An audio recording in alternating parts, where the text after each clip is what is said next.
All right, good morning. Like to say that it is a good morning.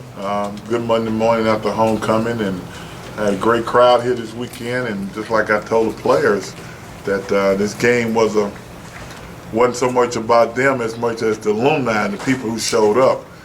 But at the end of the day, it was going to be a football game, and we had to go out and play to the best of our ability. And I think the guys played hard.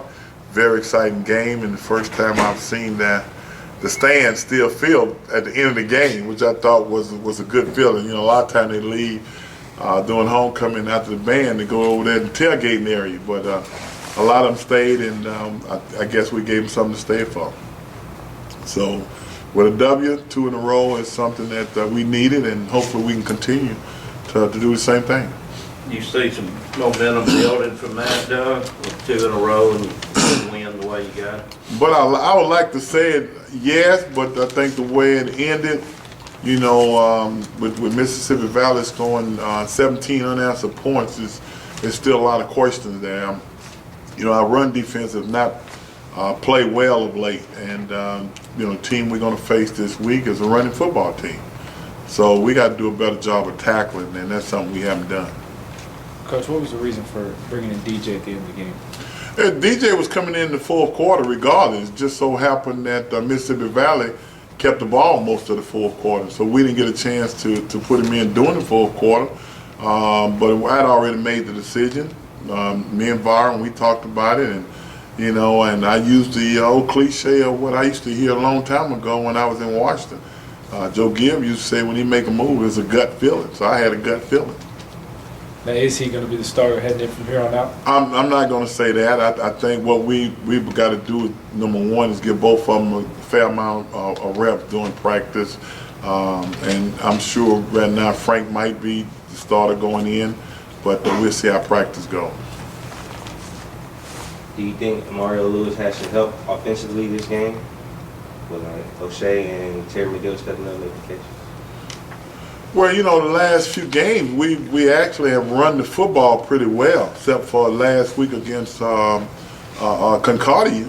So, he's had some other people step up, and Lawrence Dorrance, but Mario has been what he's done in the last few games, done it all year.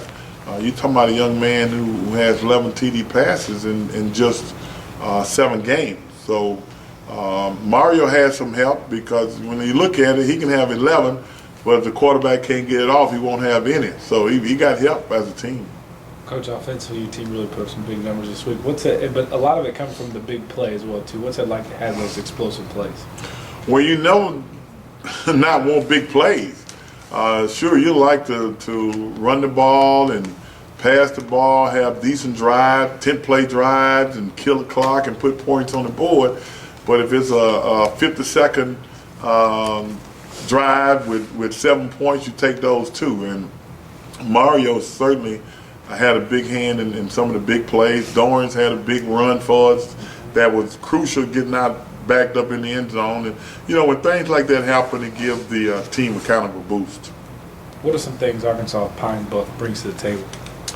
Number one, they can run the football. And when you think what we've done as far as defending the run, it certainly is a concern for us.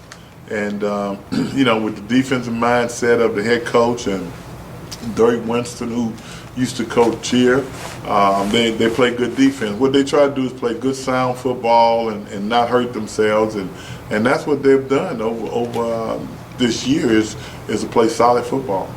What are going to be some keys for y'all against them this weekend? Well, I think the most important thing to do we did this week, and that was no turnover. This is the first game we've had with no turnover, and that's a great feeling, I promise you. Von Brown and I, we've talked about it, and it's almost unbelievable to wait till the 7th game of the season to not have a turnover, something that we preach all the time, and you got to give credit to the running backs and the quarterbacks for not letting that happen. Can you talk about the big play in overtime from DJ to Mario Lewis? Anytime you can win a game with a play is a big play. To be honest with you, we was actually in field goal position. I think the ball was somewhere on the 7-yard line. And the play that won the game was not the play that was called. It was actually, we had a power play call just running and trying to make sure we secure a good situation for Zoltan to get it through the uprights. And as a coach, you stand on the sideline and you saw him change the play, and I'm saying, what is he doing? And it happened, but we always tell them all the time, be football players. And we always talk about instincts. I'm going to give credit to Mario and DJ and the offensive line for picking up the audible for having instincts. And so that play was not called. You got to give credit to the guys that was on the field, I'm going to go back to another old cliche Coach Rob used to always tell us, that the credit goes to the man in the arena. So they was in the arena and they made it happen. You said that your team needed those instincts to win football games. You've said that all season long. How have they developed from the beginning of the season to now? I don't think we exactly where we would like to be because, you don't need more than one or two guys who have instincts. And not just on offense. You got to have some instinctive defensive players. And I still don't think this is a team that is full of instincts. I think we got to get there. And a lot of time I don't know whether sometimes they understand what I'm saying. And what I'm saying is some things are taught and some things are caught. And we can coach them up all we want, but some of the things that you can't coach, and that's when guys who make plays like the long run on Mario, we can call a play. But we can't do the things that he did and find a way to dodge people and get behind his blockers and outrun people. You can't coach that. That happened, those instincts. And those kind of things that we're looking from our players. Coach, is that freedom, letting your quarterbacks change the play, is that something you want to see? Because I heard earlier in the game, Frank wanted to change the play on third down and short. You kind of told him you want to keep that. Third down and short, you're right. Third down and you're looking at 3rd and 1. I don't want to pass play. I think we're tough enough to get it on the run. And then we've told him that because it happened a few games that him and DJ have made a change on 3rd and short to a pass and the ball go incomplete and we got to punt. I tell them all the time, first down means touchdown. If you keep the drive alive, we got a chance. And we gave it to him, and I knew he was about to change it. And I told him, nah, keep it on. And we got the first down. You don't want to handicap your young quarterbacks, but you certainly don't want to give them the leash to do whatever they want to do.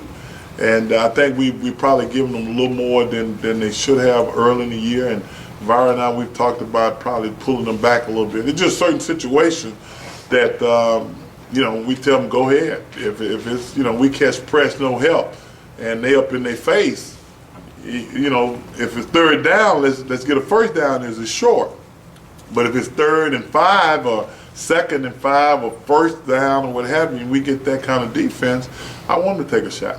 I mean, you said that you're giving them the leash. I mean, they are young guys, but how does that help them build those instincts that you're looking for? Well, I think number one, the play that DJ called down there, as much as we've been on them about when it's 3rd and short, they knew we was in field goal range, but for some way, somehow, with Mario, and I don't blame him because I think if I was in this position and the way Mario been playing and I look over there and I see that matchup, I'm betting on Mario. And you want to take that chance. Coach, did you look at him and kind of have one of those father-son moments that what Dad would have done? No, I told him after the game, I don't know where you saw him. I went and caught up with him when he was coming over there. And I told him, I said, I wanted to keep that run on, don't you? And he said, yeah, Daddy, but, I had a shot. And I had to leave it at that. He took a shot and it worked out. If it hadn't panned out, I probably would have had him in the collar. What makes him such a good receiver, Doug? Will, I think, you're talking about a young man only been playing football for 3.5 years, had not been in a passing situation per se. And this is the first time that he's been in a situation where route running is something that he had an opportunity to do.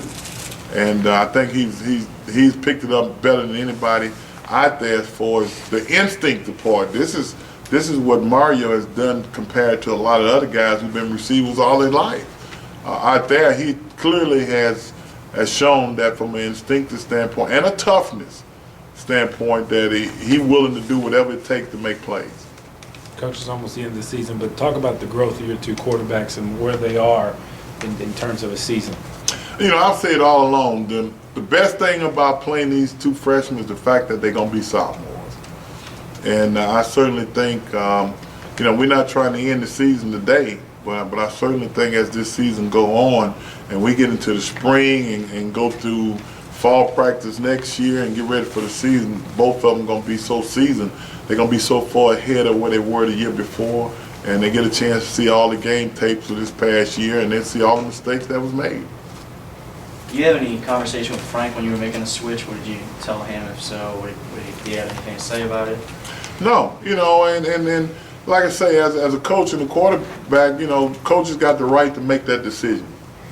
And, a couple of things, we talked to Frank about and it didn't happen. And, the way we was playing, we wasn't moving the football after the first series of halftime.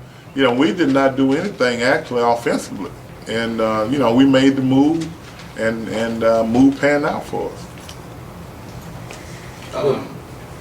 Going Pine up to Bluff having 25 suspended players, 10 to 11 of them being starters, and that's going to hurt them or that's going to... Do they have that many people suspended? I don't. Yes. Let me tell you something. That's not my problem. That's not my problem. My problem is to get this team ready to play, and I can't concentrate on who won't be there.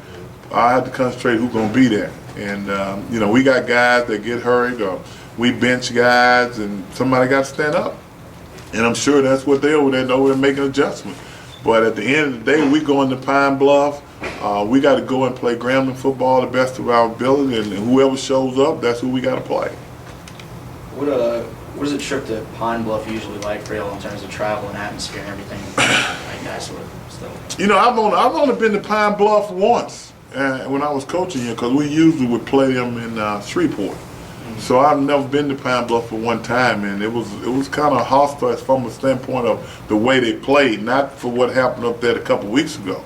They're a nice stadium, and they played hard, and we had a tough time getting out of there from a game standpoint. What are the status on the injured players from it? Like, I seen Doris was hurt last game. Is he okay? Dorrance came back and finished the game. Dorrance all right. Football is one of them games you're going to take a hit here and there, and you can play with a little pain. You can't play injured. So he's not injured, so he'll be ready to play.